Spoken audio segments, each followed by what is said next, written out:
Let's get into today's episode of Why We Succeed.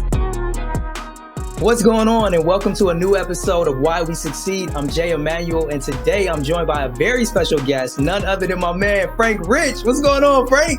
What's up, brother? Excited to be here, man. Thank you for having me. Oh, man, I'm excited to have you on here, man. Frank, you know, we've had the opportunity to work and speak with each other in the past, and having you come on Why We Succeed, I'm super excited because I want to dive in, learn about your journey. All of the people who click, they know that you've been able to generate millions of dollars on online sales. But beyond that, I want to get into your story. I want them to know you and how you were able to actually do that. But before we get into it, I'm curious, man, having generated $1 million in sales, what did that feel like? Like at the end of the day, where you are today, how does that make you feel?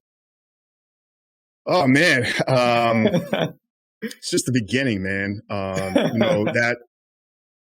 That metric is important to some. Right. I look at revenue numbers, and I look at cash, and, I look at kind of the financial side of business a little bit different than I did, coming up. Like, when I first got started in business, that was kind of the goal. Like, hit a $10,000 month, right. have a $10,000 day, yes. have an $80,000 month, wow. have a $500,000 year. Like those were goals.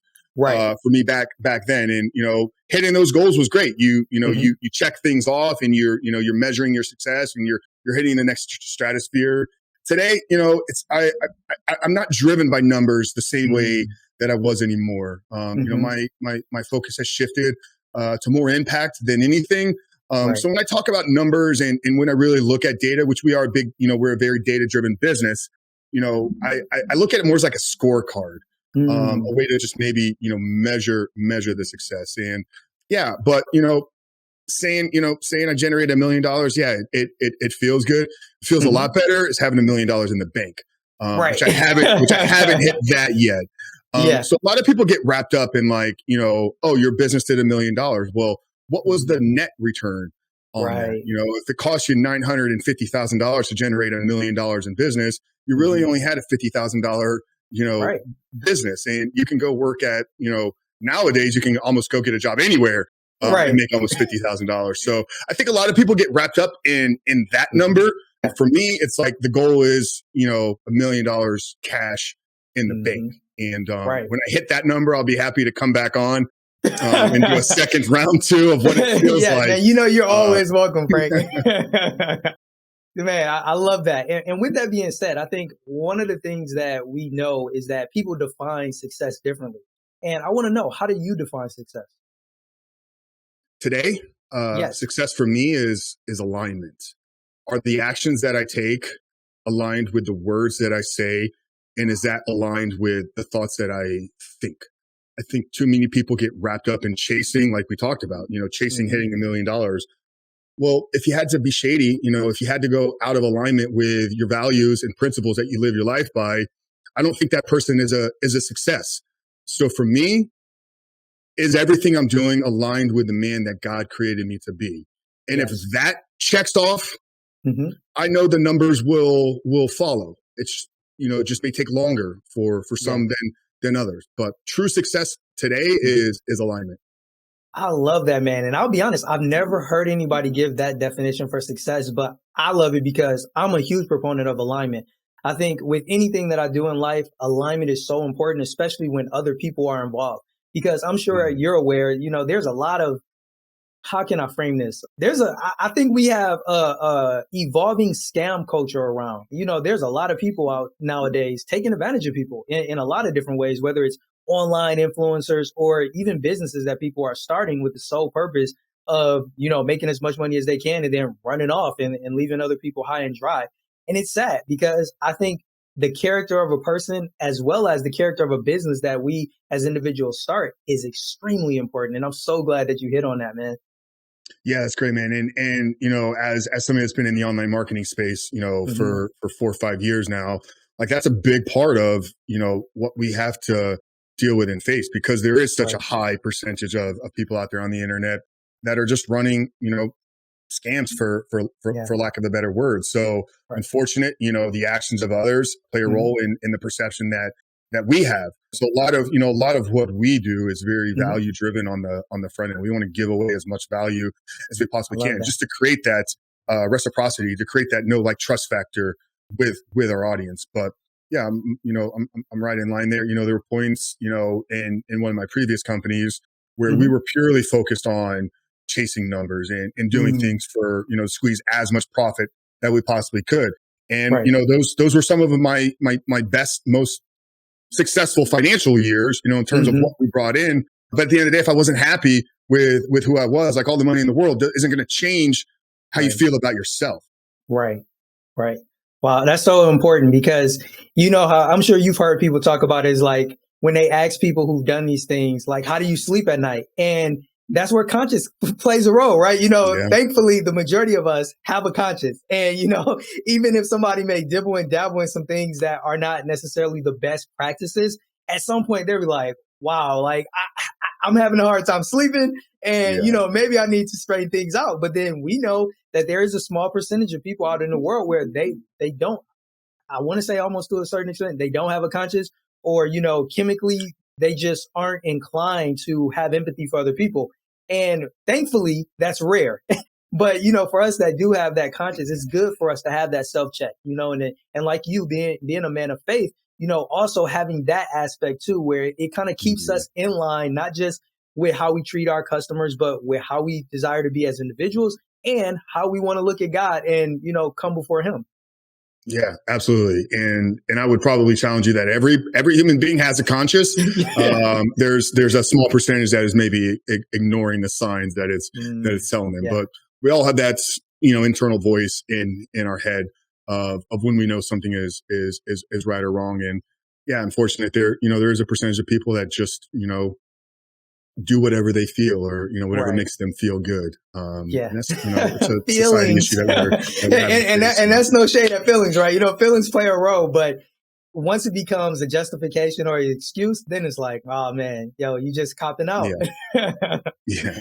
So I'm curious, Frank, when you look back at your journey and how it started, did you always see yourself as a business owner? Did you always know that was going to be something that you would do? 100%. I have that Gary V, kind of classic story growing up, so Hmm. for me growing up, I was, raised in a, middle to, lower middle class family, so we never Hmm. went like truly without, but from a very early age, I was able to see the difference between those that have, and Hmm. those that don't. And, Right. and just being exposed to, um, I guess success from the outside from a very young age. I started to connect Right. the dots. But yeah, if you go back to elementary school, I was a kid that was slinging candy on the back of the bus.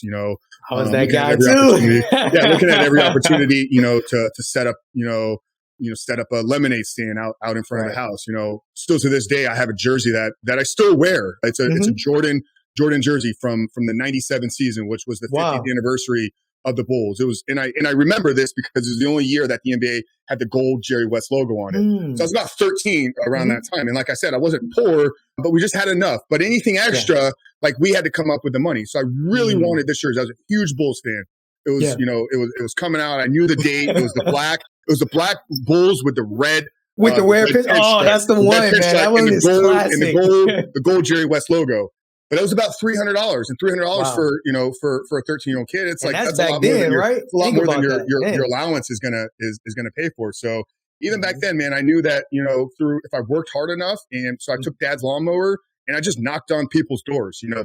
Literally, like I spent my weekends looking at the grass. The grass is longer than it's supposed to be, and I said, Mhm. hey, I'm trying to raise some money for this. Would you, Yeah. would you like me to mow and weed eat the grass for 15, $20, what I was charging Yeah. back then? Nowadays that stuff doesn't work because the landscaping is a multi-billion-dollar industry. I actually interviewed Right. a guy on my podcast. Companies doing Mhm. 20 million a year just cutting grass. It's crazy. Wow. But that was me, man. So yeah, I always knew, when you're asked in school, what do you want to be growing Mhm. up? It wasn't doctor or lawyer or Yeah. teacher. It was business owner. I didn't know what the That's business amazing. was going to be, but I knew from a very Mhm. young age that I wanted to be in charge. I wanted to be the one calling the shots, and I wanted to be the one Right. creating my own success. I love that, man. And I'm curious, when you look back at yourself as a child, where was that seed planted that got you to the point where you're like, okay, well, I want this jersey. I'm gonna work for it. I'm gonna sell candy. I'm gonna cut lawns. Like, was it somebody that spoken to your life about the importance of being industrious and starting a business, or do you feel like it was just something that you just developed over time? Yeah, that's a great question, man. Because when I looked, when I looked around, like in my immediate family, there wasn't Hmm. anybody out there like really, really chasing dreams. And Hmm. I'm not knocking Right. anybody that from my upbringing. It's just the reality. Like Hmm. certain individuals just accept their situations. So Right. I can't say that there was an immediate influence on Hmm. me. I spent a lot of time as a kid, like in like a fantasy world, like I Uh-huh. just had this ability to kind of like disconnect from what was in front of me and kind of get in my own imagination. Right. And I, I would imagine myself, as this future millionaire and Wow. having the cars and having the houses Yeah. way back then. So I think a part of that is just who God made me to be. Like, if Hmm. you want my honest answer, I really think that this was just how I was created. Yeah, and it's so interesting because after asking you that question, I was thinking to myself, like, being someone similar to you, a kid who started selling candy, and I was doing pretty good. I think I started in grade school and all the way Mm, through high school, I was selling candy, and that was a way of earning money before I got my first official job. And nobody ever told me to do that. If I'm being completely honest, I can't even think back. All I know is one time I was with one of my cousins. She used to go to this place before we had like Costco's and Sam's Club and like bulk places. And it mhm. was like this warehouse place that she would go. I don't even know what she was buying there. And I noticed that they sold candy in bulk. And I was like, oh man, like look at the prices. It's kind of reasonable. I got that saved up in allowance. And I just nobody told me to do it. I think one day I was just went in there, but I think I started with like airheads or something real basic like that. And like I got a pack of those multi airheads, took them to school and was like, yo, I'm selling them for a quarter. And people were buying them. And the next thing I knew, like Or five for a dollar, or five right. a quarter for one, or five for a dollar. I did the exact Right. same thing. Airheads was the first candy that I sold, and yeah, Wow. mom took me to Sam's Club, warehouse That's bulk, and you'd amazing. buy the box of like 100, and you get the assorted Yeah. flavors, and then you'd go on there, you'd go on the bus. Hey, I got one Airhead for a quarter, or if you want to bundle it, Yes. you could save. Like, I even knew Right. how to like package, offerings back Yeah. then, and nobody showed me that. So yeah, I think that there was just, there's just something about the innate nature of who I am that played a role in that. Yeah, and I think what you said earlier ties into it too. Is just sometimes that's just innately who God desires for us to be, and it's Yeah. in there. It's in our chemical makeup. It's in our our DNA. It's in our spirit, and we may not be able to explain it, but it just finds its way to the surface, and we're doing things that we were called to do. Yeah, Yeah, and then man. because a lot of the work I do today is centered Hmm. around kind of neurochemistry and understanding the brain. I'm assuming that by Hmm. having some early success in Hmm. doing it, I hardwired like what that work ethic is. Right. So, Right. had I not maybe made enough money to buy the Hmm. jersey, maybe I would have had a different view. Like, oh, that hard work stuff doesn't work because I didn't get anything. Right. But I think because it Hmm. worked and I was able to experience the fruits of my Hmm. labor and literally have things like right out in front of Right. me that I worked to buy. I'm sure that played a role in obviously, continuing Yeah. out into my later teens, 20s, and 30s. And you bring up a great point because I'm sure that there were other kids like you and I who started out and didn't turn a profit. Maybe they got busted by the teacher and, they weren't able to do it successfully. And that put a halt to them starting a business and, thinking that they could be a business owner. With that in mind, I'm curious, what would you say out there to somebody that they're like, yeah, I did that too, but it didn't work out the same way for me. And they've allowed that to stop them from starting a business today. Any words of wisdom or anything that you would share to that person to kind of get them back out there and trying it? Yeah, so much there, man. I mean, why would the first time you do anything work? I think it's a rare Mm, case that it did. And my like that's well, it's not a real business. That's just a small example. Like my right. first couple years in business, like wasn't a major success because building a business is just it's skills. Requires massive amount of skill acquisition. So if you're Right. it's your first time doing it, think of the first time you did anything. Like Hmm. you can't go back and remember the first time you took a step, but I know everybody's heard this story. Like as an infant, like you don't fall the first time and then like, that walking stuff is not for Right. me. No, because infants have like this undeniable willpower of like, I'm going Yes. to do this no matter what. And we Right. lose that, I don't know if we lose it or if it's sucked out of us. I think it's Hmm. probably sucked out of us, by influences, people, Hmm. projecting their own, limiting beliefs on Right. ourselves. But if the first time you do anything, man, like you're not going to be good at that. So Yeah. if you go into this understanding that I believe we were all, meant to be entrepreneurs. Like if you're Hmm. working in a job and you're trading time for dollars, like that Hmm. is the definition of being a slave. And I don't think anybody's put on this Hmm. earth to be a slave. So I think that there's Yeah. something like I think there's a divine calling on all Hmm. of us to be entrepreneurs, to be creators, because an Yeah. entrepreneur is nothing more than a person that creates value into the world. And we all Right. have the ability to do that. So but that doesn't mean that we're going to be great at it. We have to work. We have to develop skills. We have to Yes. develop systems. We have to learn how to be a business person. Hmm. So if you're just getting started, or if you're thinking about starting, or if you're Hmm. in the early days and you're struggling, you're failing, that's normal. You should be. Stick with it and get in the right type of environments. I mean, just the fact that Right. people are listening to this, Hmm. they're in the right frame of mind. Yes. But yeah, it shouldn't. And most times when it comes quick and you have that immediate success, like Hmm. if you didn't have to develop the skills to make the success, this is why Mm. lottery winners, go broke in 2 years, because they Right. got a lot of money, but they weren't actually the person that could manage the money. They weren't the Right. person who's worthy of having that money. Right. So look at it as like, yeah, I want to start a business, but I need to Mhm. learn and acquire the skills to be a business person. And maybe that could help a lot of people. I don't know. That's amazing, man. And it's so funny that you use that idea, man. I was just at the barbershop earlier and I was talking to my barber about that, where some news came on where somebody just hit like some major jackpot. And I was just sharing with him, like, it hits different when you make $600 million in a business. You earned it. You work for it. You put the work in and you're like, yo, I earned that 600 million versus you got it from the lottery. Like even the perception from people, if you be like, yo, I got $600 million, they're like, oh, how'd you get the money? Oh man, like, I'm a barber or, like I'm a business owner and we were able to generate that versus, oh, you got it from the lottery. The minute that you say you got it from the lottery, what are people going to think? They're going to think, oh, you just got it lucky. That was a lucky break. It didn't really take much. You're one in a million or a billion. Yeah. And it's totally different when you actually work for something, you earn it, and it just means more. Well, that's that classic Wayne Dyer, saying. I'm not Mm, sure if you're familiar with Wayne's work. He's one of the OGs in kind of the self development space. Like, mhm. he's well known for saying like you don't chase making $1 million to make $1 million. You set the goal to make $1 million to become the person that can make $1 million. Because once you are the person that can make $1 million, you could lose it all tomorrow, but you know Right, how to do it, so you always get it back. right. And this is kind of a lot of what I do, in my business. And I'm, Mhm. selfish plug here, but I help guys that, No, obviously, share, man. I help That's why guys that we're obviously, here. that are focused around, overcoming their struggles with lust and pornography. Mhm, And it's not a matter of quitting. That's not the path we take. We mhm. built my entire company off of helping men become the man that is no longer Yes. addicted to porn. So a lot of that is centered in that identity of who I am Mhm. becoming. Because once I had Right. the skills to make $1 million in a year, then that's Mhm. never going to leave me. Like you can't take away my abilities. You can't take away the skills that I've Right. that I've acquired. And that's why, at the beginning when you asked me about success, like I've Mhm. reframed my perception on that, because Yeah.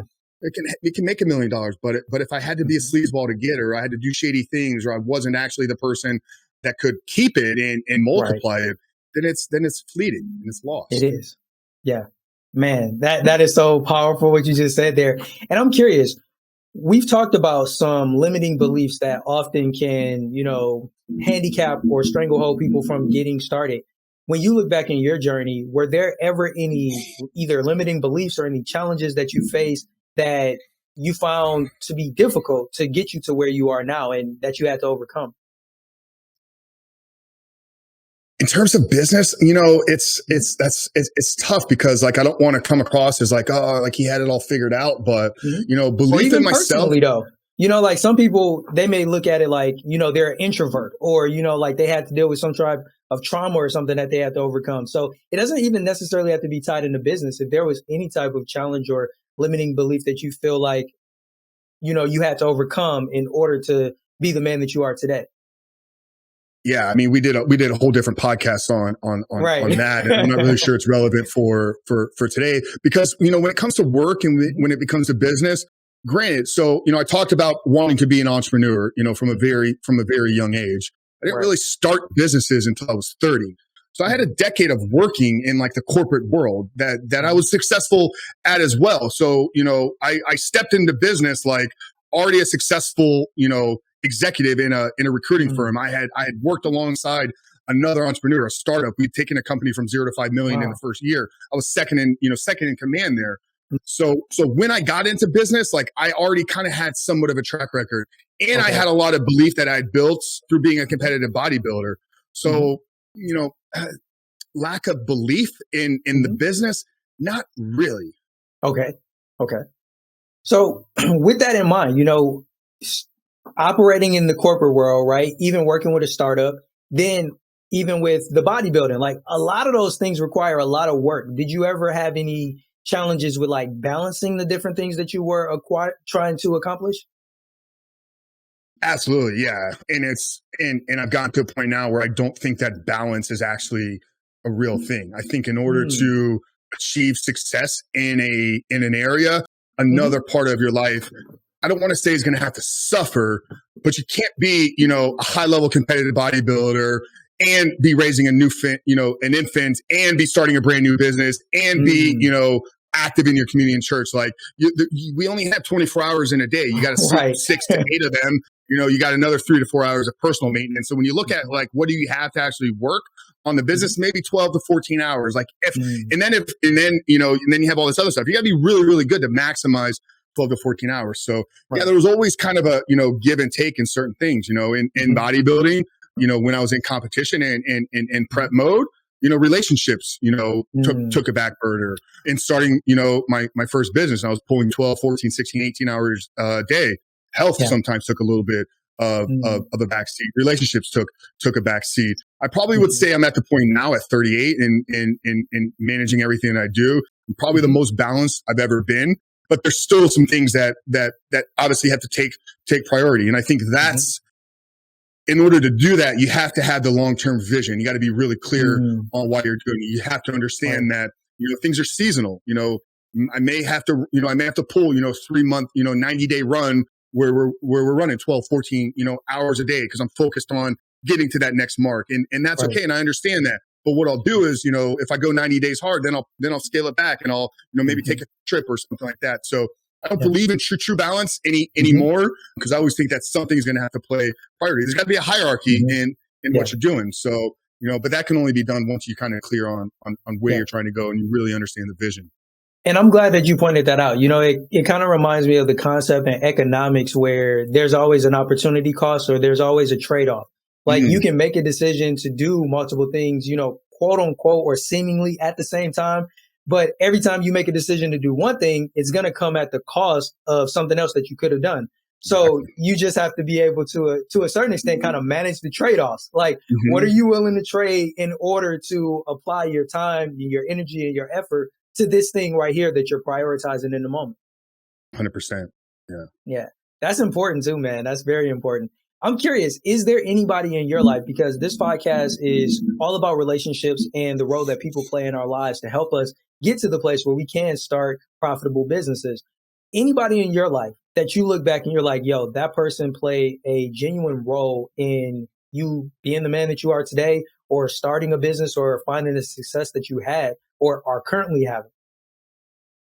Yeah, man. Everything I have in where I'm at in today is a direct result of the people that have been in my life. So Mhm. funny because I just started coaching little league here Oh, wow. a few months ago. I'm not a father. I'm coaching Nice. my nephews. My nephew is 10, and my sister asked me if I would be interested in working with a team. I love Nice. coaching. I love mentoring. I love just being a leader. So Mhm. I jumped right at it. And why I was so passionate about doing it because I remember the coach I had from 10 to 12 changed my life, Wow. Coach Bob Hall. I don't remember any of my other little league coaches. I played baseball for Wow. 17 years. I remember Bob Hall and I remember Mhm. Coach Baisley. Coach Baisley coached Okay. me in varsity high school. The only two. So I had somebody that changed my life back when I was 10, 12 years old, Mhm. just by how he coached and how he cared about development of boys becoming young men. So that's what I try to Right. do, with the kids that I'm working with today. But my first real mentor came into life when I was 21 years old. It's funny, I was working in the wireless industry.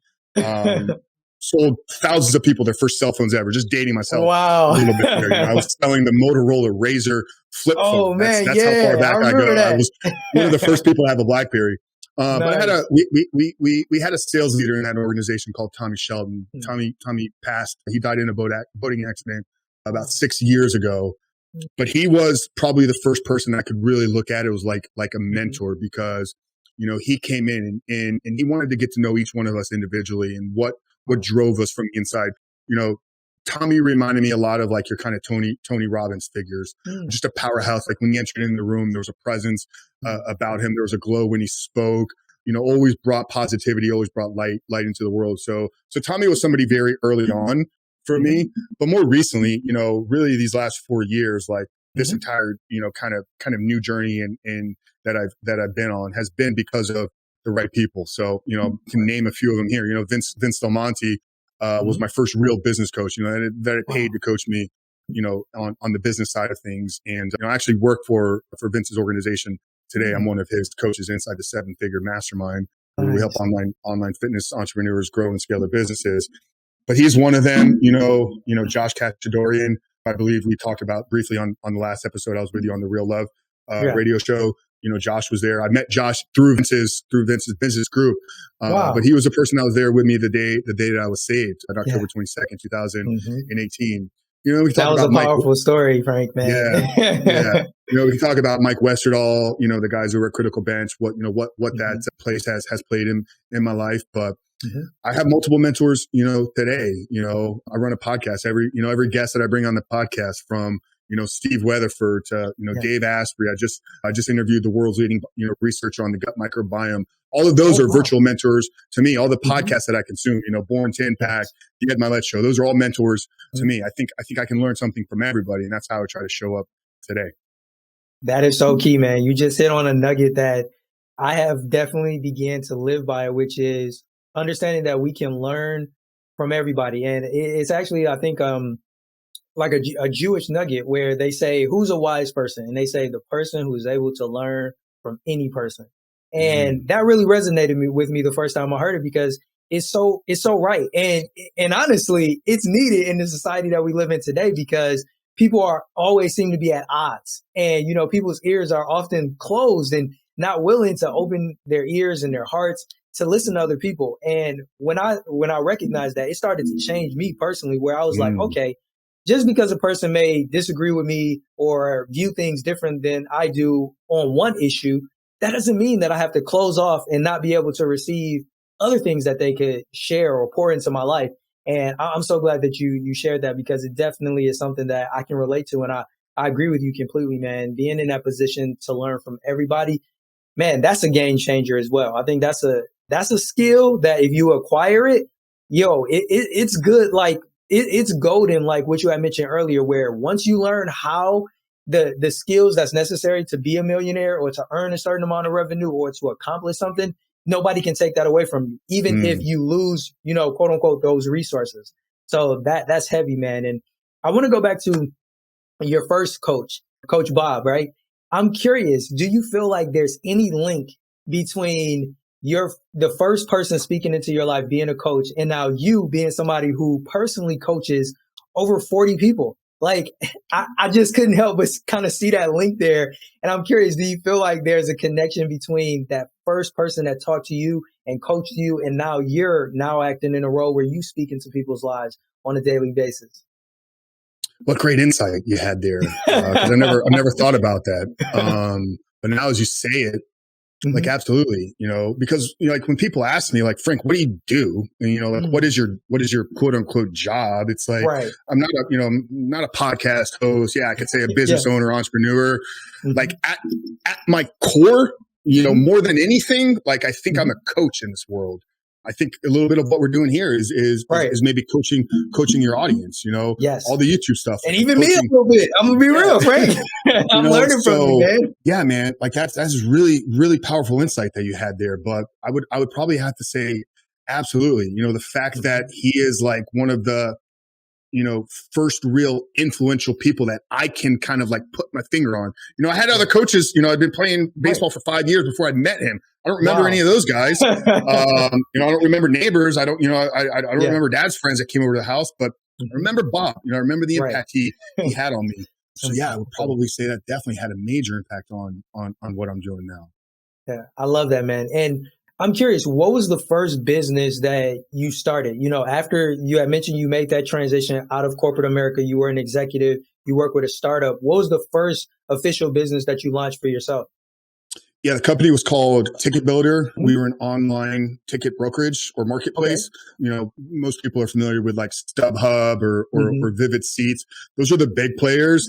I was operating on a much smaller scale, but had a very similar business model. So we had two streams of revenue.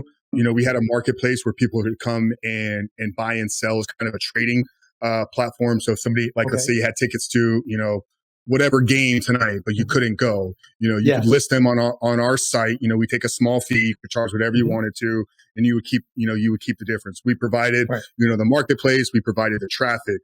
The second one was like us actually investing our capital into inventory, so we, at any time, we carried, $100,000 to $250,000 of assets of inventory for concerts, sporting events, theater shows. We had partnerships, kind of here in the Tampa Bay area with teams, organizations, some of the venues. And it was a secondary marketplace, and it was purely, a profit-driven business. We charged as much as the person was willing to pay. It didn't matter if I paid $5 and somebody was willing to, pay $500 for it. Like I would make $495 profit on that. But yeah, the first business was an online ticket brokerage. Wow. And I'm curious, when you look back at that business, what would you say are some of the key lessons that you walked away with that you've carried along with you along your journey? The first one was how I managed the cash. Biggest mistake I made. Why do I feel like there's a story behind that, man? The way you said it. Yeah. So the biggest mistake I made was, we were about 3.5, 4 years into it. We were running, $550,000 to $600,000, a year, top line revenue. And I kind of foresaw like the end of this, for one, because I didn't enjoy it. Like, I worked as little as I possibly could, from the first couple of months of like kind of laying the groundwork. Like once we had some success, it's like work 1-2 hours a day. If that's all I needed to, there'd be other times where we worked a little bit harder, but I didn't enjoy it. So I knew that I wasn't gonna be able to do this forever, because eventually it was just gonna run dry. And there was a lot of talks kind of behind the scenes in the industry of them really trying to squeeze out like the little guys. So I knew that my time in that business was coming to an end. I needed to get on the front end of it and kind of figure out what the next move was going to be. The mistake came when I launched the next business. I didn't separate the entities. I was using cash as it was coming in to kind of, fund the other one, thinking that, I had quick success in this first one. So the second one is obviously going to be the same, probably better. I'll probably make more money quicker. So I went into it thinking like, yeah, I'm going to do this now. I'm going to, take this cash from here and start this other business, knowing that, or thinking that I'll immediately will have the returns to be able to pay it off. Well, here we are, 3.5 years later, like still kind of cleaning up a little bit of financial mess that I got myself into, because the second business didn't have the success at all. So now, I sucked all the capital out of this one, put myself, in a very vulnerable position as far as leverage and whatnot, dumped it all into this business. This business literally made zero. So this is in red. Now this one is in the red. This business gets shut down, lose about, 2/3 of the value of all the assets that we had. So we ended up almost like we put ourselves, significantly in debt, 6 figures in debt. So that would be the first, lesson that I learned. It's like, keep each thing like its own separate entity, because once you kind of get all these things kind of mixed up and mashed up, you just have massive chaos that you're running into. Other lessons. Yeah, other lessons that I learned from the beginning: do things you love, man. Because if you're getting that's so business, funny you said that, Frank, because that was going to be my next question to you. Because so many people talk about doing things that you're passionate about or that you love, and that I would take it away, man, because that was going to be my next question of whether or not you believe that that's important. So yeah, and I think each person you ask that question will give you a different answer. I definitely know that there's people that, I look at and, inspire me that will give the opposite answer. They're like, no, if it's a business and you can make money on it, get into it. I've seen, I've been on the inside of like a business that I just cared nothing about. It was purely, a profit machine. And like I said, I did as little as I possibly could just to keep kind of, the steam moving or the ship Yeah. moving at the same pace. So I do believe that there's got to be an element of passion tied into what you're doing. So I'm curious, what was the distinction for you? So what was the reason why you're like, yo, I'd rather get into business doing something that I'm passionate about, that I love, versus doing something just to turn a profit? You talked about going to bed at night earlier. We did. I was wondering. I didn't Yeah. want to lead with that, but I was like, I was gonna let you see. I was gonna see where'd you go with it, because that's what the thought that crossed my mind is like, is it that whole element of, can I sleep at night? Do I have that conscious with me? So yeah. Yeah. Is it in alignment with Right. who I am and who I view myself as and what I want to do in the world? So today it's a very simple, question for me to get an answer to is what, being presented here, or is this, thing that I'm looking at doing, is it full alignment with the mission that I have for my life and the purpose that I'm trying to live out? But yeah, I think a lot of it is just like, are you happy going to bed at night? Mm-hmm. Yeah. So kind of going back to the accomplishment that we led with at the beginning, being able to make millions of dollars in online sales. Online sales businesses are huge nowadays.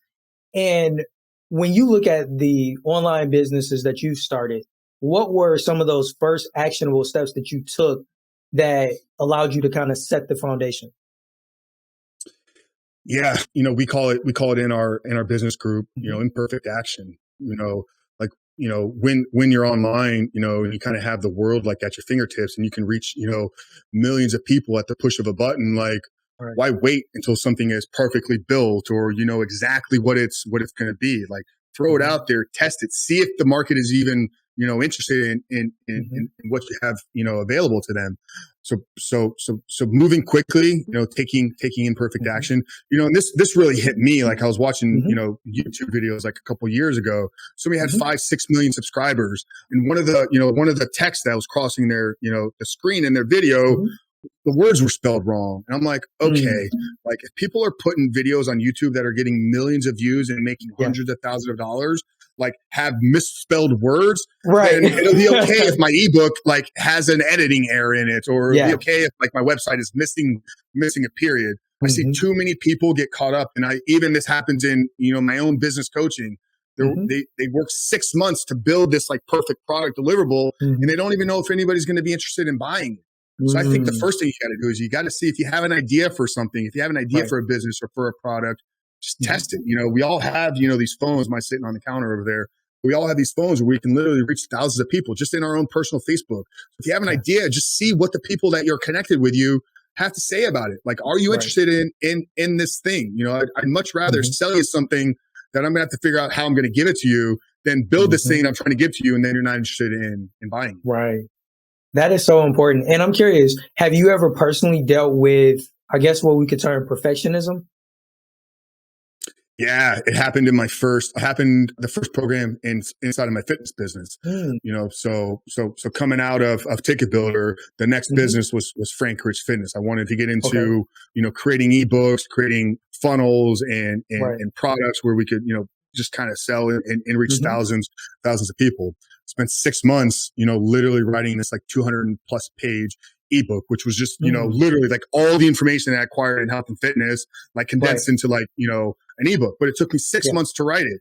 And, I had a couple hundred people on an email list at the time. And, I remember like hitting green, like, go on the button to kind of like launch it. And I sat there and I was like, okay, like, money's going to start coming in. It's going to start coming in. I sat there for a week and didn't make $1, just to come to find out, like, the people that were following me weren't interested in all of that. They wanted like a very simple workout plan. So yeah, I dealt with it my first time, and I've done a really good job of avoiding it since. Yeah. So going back to what you had mentioned, and I love the way you termed it, imperfect action, right? What would you say is a good actionable first step for somebody that is currently in that perfectionism phase? Like they've created something and they've just been tweaking and tweaking and tweaking and have yet to launch it. What would you say that person should do right now, or as soon as they possibly can, to kind of get some legs behind this thing? Launch it. Just put it out there, right? Just put it out there. Yeah. Because it's never going to reach perfection because Mm-hmm. you're gonna feel it's perfect, but then the first Mm-hmm. person that buys it. Here's the thing: is as experts or as entrepreneurs, like we know like we feel like we know this all because this is our zone of genius. Right. But the person we're selling it to has no clue all the things Mm. that we know. Yeah. It's called an MVP. It's a minimum viable product. If you're trying to help Mm. somebody, I don't know what the audience is the majority of people are doing here. I work in the Mm-hmm. online coaching space, so it's Right. very easy to explain this. In terms of coaching, like Okay. you have an area of expertise, a zone of Mm-hmm. genius that is yours that can help the other person achieve a desired outcome. All Right. they're looking for is the desired outcome. They don't care how you get them there. Literally, like as a health and fitness coach, like people want to lose weight. They want to lose 10 or 15 pounds. They don't care what exercise you do. They don't care what meal plan you use to get them there. They want the desired outcome. So sell them the outcome. And then whatever you need to do to give them that outcome, that's your job as the business owner to figure that part out. But it doesn't need to be all this overly sophisticated, complicated things. The more complicated things become, the less likely somebody's actually gonna do it. Right. Wow. I'm in agreement with you, man. I'm so in agreement with you. Like when I speak with clients that I do podcast coaching for, it's very similar. Like I get the question that comes up quite often, which is, do I need to have a website to launch a podcast? And to me, like the simple answer is no. Like no. Like you record something, you put it out. As long as it's on a podcast hosting service, you're good. But you'll be amazed by how many people won't launch because they're like, yo, well, I gotta have the website. And I gotta have this, and and I'm like, you really don't. Like, either you want to launch and get this thing out here to the world to see if people are even interested in what you want to present, or like you can always add a website on the back end, or you can always add some other addition on the back end, but you gotta start. And I love the way that you put that, man. Just put it out there. My current company, Rebuilt Recovery, we were doing $10,000 a month without a website. Had a YouTube channel, I had a podcast on Apple and all the other platforms, and I had an Instagram page. And the coaching, what the people got was a bunch of Google Docs. Like there was no videos, there was no program because the guys hired me for an outcome to help them overcome their addiction to pornography. So that's all they cared about. They didn't care about the fancy website. Like all that stuff came later on. But I was doing $10,000 a month in profit. Without any of that. Wow. Yo, that goes back to what you were talking about before, that net. See? Profit. That's huge. Yeah, man. because there was no cost of design, there was no cost of web hosting, there was no cost of product deliverable, there was no cost of services and software hosting all of these things. Literally, all the money went to me because the only thing that I had to, manage, or the only cost was my time. So when you looked at it, I was making like $250 an hour. For the time that I was working, on certain parts of the business. Talk about the imperfect stuff. The fifth episode of my podcast, we fixed it now, but when it went live, if you listen on headphones, it only played in one ear. Like it was just something with the way that the producer put it all together. One of the like, channels were probably muted. Yeah, I didn't catch it when I was doing the review because I didn't do the review like with a set of headphones on. But it was like 6 months into it until I got a message from somebody. Hey, do you know your podcast is only playing in one of my ear? And I said, oh, no, I didn't know that. But it had been, listened to thousands of times before anybody said anything about it. See, man, I love that, man. That's a nugget for somebody because I know there are a lot of perfectionists out there. Yeah, I'm guilty of it. I wouldn't necessarily categorize myself as a perfectionist, but I definitely allow perfectionism to what's the best word? I think it's definitely trapped me. I've been trapped by it in some instances, and I'm like, yo, you just got to punch. You just got to go. Just do it. And speaking on that, one of the things that I learned that I think used to hinder me is thinking that I had to do it all by myself. And once I learned the power of outsourcing, it freed me up because now I'm like, oh man, well, I got to design this. I got to do that. And once I learned like, yo, you don't have to do everything. Like be willing to pay somebody that not only can they do it, Frank, but they'll probably do it better than me. Yeah. And that was so freeing because now I'm just like, okay, these are all of the things that I need to get done, right? For this project or this business or whatever the case may be. What things do I need to do? What things need me to be at the helm? And once I identify that, everything else, I'm like, if I can outsource it and it's reasonable, I'm going to do that, take my hands off, and we can move this thing along so much faster. Yeah, Tim Ferriss's book, 4 Hour Work Week, is a great book, to help with that, because he gives you all the tools and stuff needed to find these things like Upwork and Fiverr and whatnot. And then another mentor of mine, Craig Ballantyne, who wrote the Perfect Day Formula, the Perfect Week Formula, he teaches a system where in essence, you assign yourself like an hourly rate, based upon the skill sets that I have, what I'm in my zone of genius. What is this? What are these tasks worth in terms of hours? Maybe you're a $30 an hour employee in your business right now. So once you know that, you've established what your value is to the business, then every task, every job that you have in your business, you assign a value to it. Is this a $30 an hour task? Designing a small little graphic for a podcast? Probably not. You can find somebody on Fiverr to do it for $5. So the minute you have that and you see something is below what your time is worth, then you just outsource it. You literally just find somebody to do it for you. And you can take this beyond your business. You can take this into your personal life as well. Is going to the grocery store like worth $30 an hour to me when I can, literally hit ship and have my food delivered here for $5 extra bucks? Or, cleaning the house, I could hire, a cleaning lady at $10 an hour to come in here. But if my time is worth, I told you $250 an hour, why would I take an hour of my time to do a 10-hour job? That's like a small percentage of what my time is worth. So I'll just pay somebody to do that. So yeah, I think that's very important, the power of outsourcing. Oh man, that's so key. And something else that you mentioned were tools in your life and in your business. What are some tools that you've used to help you or to make your job easier and make your time, one that you can kind of step away and be like, yo, this works out? Yeah, the first one is my calendar. I manage my entire life, inside my Google Calendar. So everything goes in there, not just my business, days.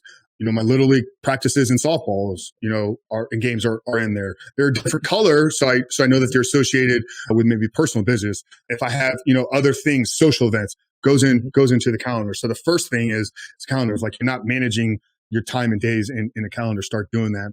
Secondly is not just the virtual calendar, it's like the written calendar. So, we end every day with a brain dump and kind of, how we did, what we got done, what we didn't get done. And then we plan the next day as well. So I think a lot of times it's extracting the information out of your brain into just, like piece of paper is incredibly valuable. So I would say another tool is pen and paper. Even building on my business, like write things down.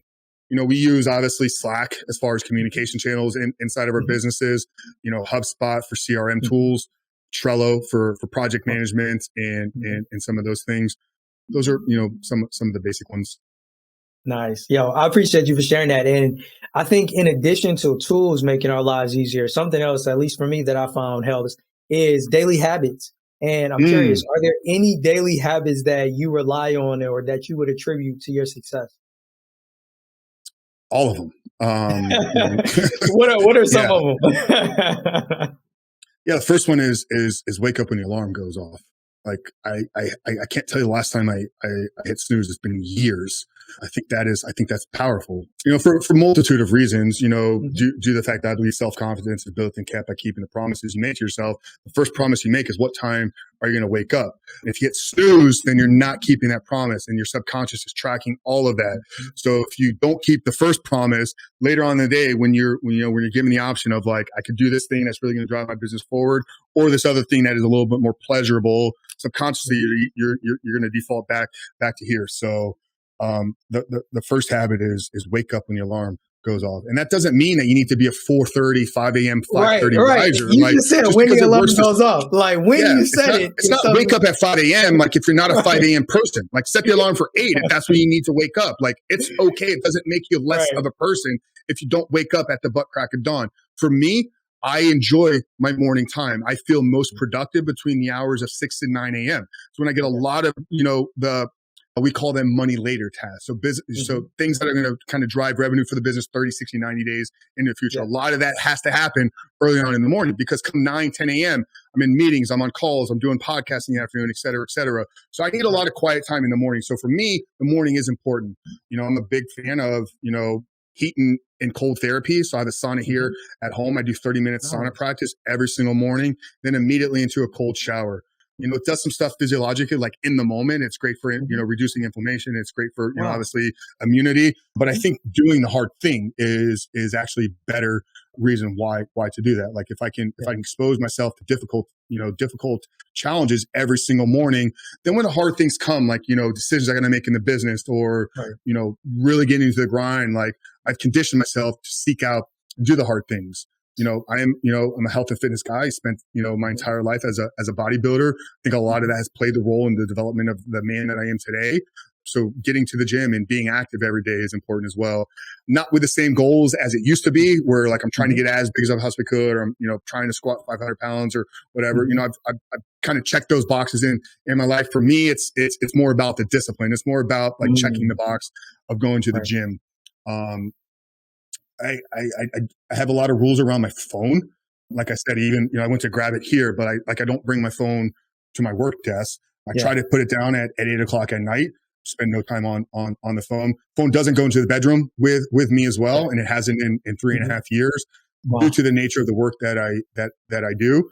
But yeah, that's a few of them, spending time, dedicating the first part of my day to God, prayer, scripture, are some other ones. But yeah, there's a lot of daily habits built in there. I love that, man. And one of the things that I was going to ask you, and you mentioned it with the one habit, is how long have you been practicing the majority of these habits? A couple years now. I mean, I haven't missed a day in the sauna for about 18 months now. Literally, like I will move other things around to make sure I can get at least 20 minutes in the morning. The phone thing, like I said, my phone hasn't gone into the bedroom in about 2.5 to 3 years. Training has been, daily discipline for me for over a decade. So a lot of these have been built over time. Yeah. And the reason why I asked that question is to point out to, our viewers that it takes time. And when kind of going back to economics or finance again with compound interest, it's the same thing with our daily habits. The more you build up that momentum, it starts to propel you to reap even greater rewards in the back end, or, I guess not the back end, but, in the future. So I would just want to encourage everybody, find those habits that work for you, that will produce the success that you desire to achieve. And like you, Frank, put the time in, commit to doing it for as far or as long as you possibly can and build up that momentum. Yeah. Can I share a story that changed my life? I love stories. There's a book called The Slight Edge, and I first read it in, you read the book? Yes, game changer. Yeah. So, it teaches the same principle here as, Darren Hardy's, compound effect, I believe is Darren's book. But yeah, it's all on the, on the power of compounding. When that book, the author Collins is his last name, shares a story of getting his shoe shined in the airport. And he's sitting there and, he's having a conversation with a lady as she's shining his shoes. And he looks over to the side of her and, there's stacks and stacks and stacks of books. This woman had been, working in the airport shining shoes for a decade plus, but she had a lot of downtime. So she spent her downtime reading books. And in this conversation, as this woman is cleaning her shoes, she's complaining about not being able to afford to send her child to college. And he kind of had this aha moment where, he's seeing all this time that she had spent consuming books. The problem was that she was reading fiction books. She was reading stories. She wasn't reading anything of real value. And I believe he asked her the question, could you imagine how different your life or your financial situation would be if all of those books were business books, or they were personal development books, or they were books on finance? So yeah, one book is not going to change. One book could change your life, but it's very likely that one book is going to completely change your life. But a book a week for a year is 52 books. 2 years is 104 books. Compound all of that knowledge and information. And then the important part is the action taking with it over time that compounds and develop skills, which leads to income coming in. So yeah, when I heard that, or when I read that book for the first time, it completely, shifted my paradigm around why do little things every single day and the power of all that stuff adding up. Oh man, Frank, I tell you, I discovered that book and the other one that you mentioned, The Compound Effect, earlier this year. I think maybe like Q2 of this year, like somewhere around like April, Mayish. And it was a game changer. It was something that I needed in that moment because I was at a place where I was like, okay, I know what goals and things I want to accomplish. And I had a general idea of what I needed to do to get there. But when I read that book, it was a game changer. I was like, oh, I see it. Because what it helped me to do is I'm focusing on the big stuff. But what that book helped me to see, it's the little things that are being Mm, ignored that people don't really put much time or focus or spotlight on. Those are the things that you would be like, oh, why am I successful? Oh, well, it's because, like I took advantage of this opportunity. Like, no, it could be as simple as the fact that I don't have my phone in my bedroom. And, like I wake up at a certain time, and when it's time to get up, I get up at that time. I don't wait, I don't snooze. People would be like, oh, well, what does that have to do? Everything. Everything. Because like you mentioned, it gets ingrained in our mind, our discipline, our, everything about us. It's our approach to how we attack life and business, and it's game changing. yeah, and getting into business, understand that there's an element of competition. Like no matter Right. what industry you're going into, you're competing against somebody else. And if you're Mhm. willing to sacrifice your morning by getting up 15 minutes earlier every single day, that's 15 minutes today that you're working that your competition isn't. And then if you Right. take that and compound that over a week, that's an hour and 15 minutes. You compound that over a year, it's 50 plus hours. That's one additional plus working week per year. You multiply that over a decade, that's 10 Mhm. additional, years of or weeks of business that you have against your competition. And that's what separates those that hit the 1% from those that Mhm. that don't. It's that little Mhm. things. Man, I'm you excited what you about just said was a gem for me because I'm sitting here and one of the things that I always think about and I've heard is oftentimes people aren't willing to put in the work. So when I get into new ventures, the one thing that I always have in the back of my mind is I'm going to outwork this. my competition. And I'll be honest, I've always kind of looked at it from that, put in more time, grind. But what you just said is so key. I can outwork somebody by just getting up 5 or 15 minutes before them. And the compounding effect over time, it will just be like, you don't have to necessarily grind and work 20 hours a week. But man, if you carve out that 15, you working 15 or 30 minutes, or even just 5 minutes more than the competition, that will compound to you actually doing what? Outworking them. Like you Yeah, mentioned, 15 minutes a day over the course of a year, and you've worked an entire work week more than they did that year. 100%. Game So do you changer. not think your business will be in a different place than theirs is? I have another. He's a virtual mentor, Patrick Mhm. McDavid, who runs Valuetainment. He talks about outwork, out strategize, outlast. I mean, I would Mm. probably say the outlast is probably the one that's even more important. And I think that's Mhm. going back to the question about, do you need to be passionate about what you're doing? You're not going to be able to Right. outlast somebody in business if you don't enjoy it every single day. So Mhm. yes, I do think the work part is Mhm. important. But for me, like with what I'm building now, like Mhm. there's not a second option. Like I'm Right. doing this like until God takes it away from me. So Mhm. there's nobody that's going to outlast me in this industry, and that's why I know I'm going to win eventually. Like, Yes. do we have the biggest business right now in the space? Probably not. I don't Mhm. really know where we rank up, but I know that Mhm. nobody's going to be doing it as consistent and as long as I am. So I know eventually I'm gonna reach the top. Definitely. No question about it. So Frank, you've shared so many gems with all of us, definitely me. Like, I mean, especially just now, like you really gave me something to run away with and, start applying in a different way in my life. But I'm curious, man, are there any impactful statements, nuggets, gems, principles that have been shared with you by somebody influential in your life that you want to leave with us or share with us?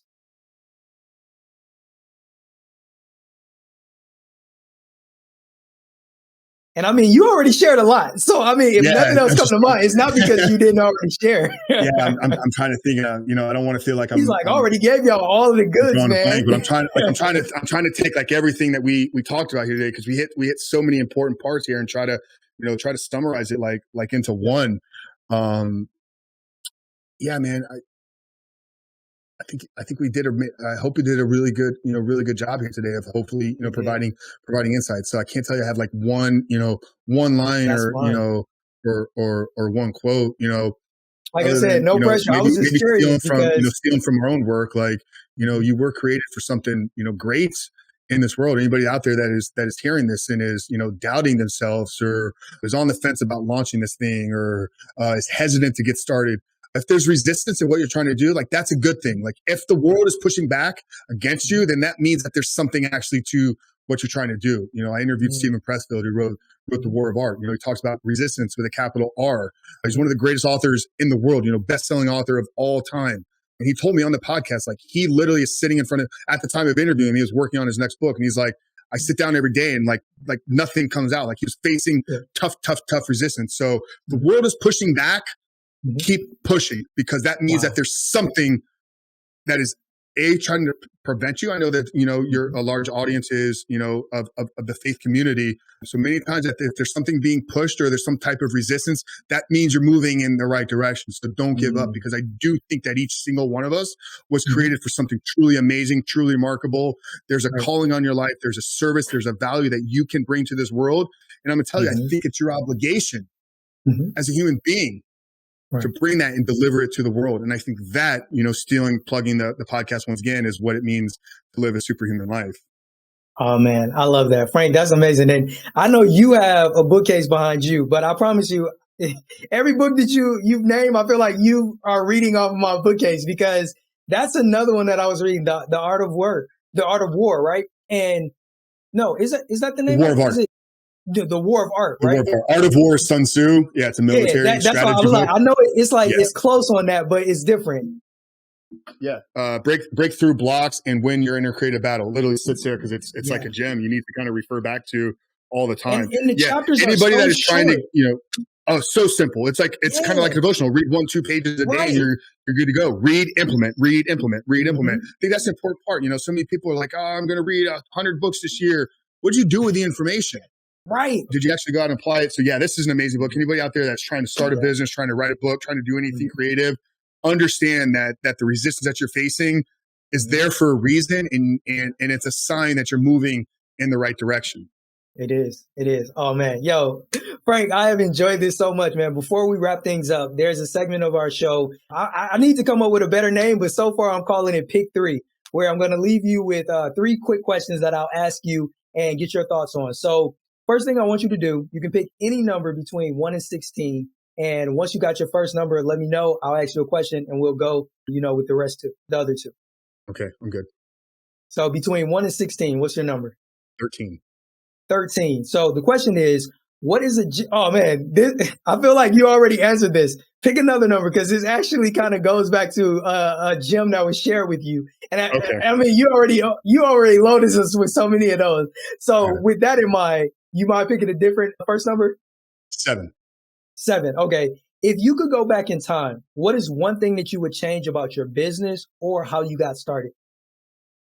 I probably would have got started sooner, because I don't think I would change anything that happened, because I think it all happened for a very important reason and has shaped me into who I am today. So by changing any of that, I would change the man that you're talking to today. So the only difference would maybe be getting started a little bit sooner, or maybe that one kind of story of perfectionism with the first ebook where I spent 6 months. I probably would have launched that in like 6 days. Right. And I'm curious, with that in mind, starting sooner, how much sooner would you have started?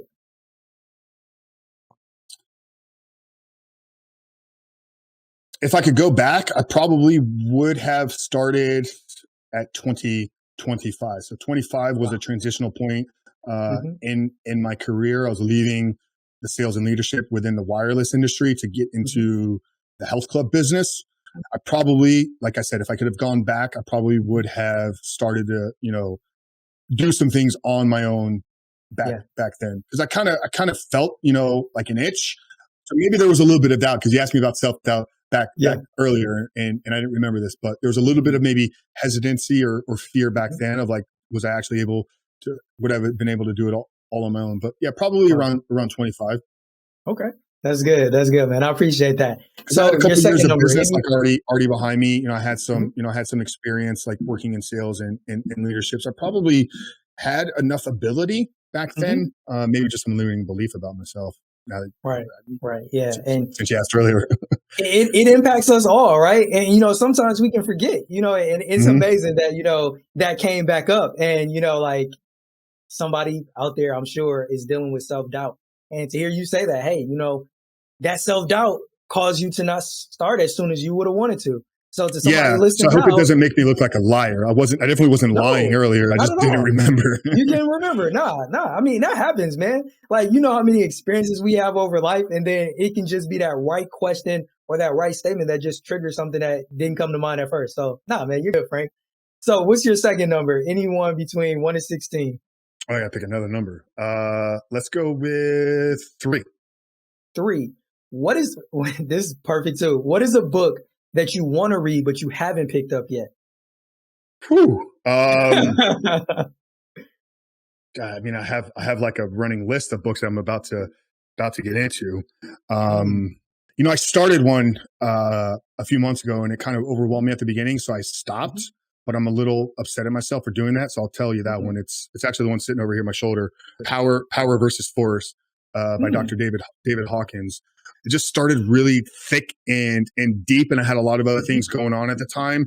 I was like, "There's no way I'm gonna be able to retain anything out of this book." But I know it's in it. I know Yeah. the information is Mhm. something that I need Mhm. to get.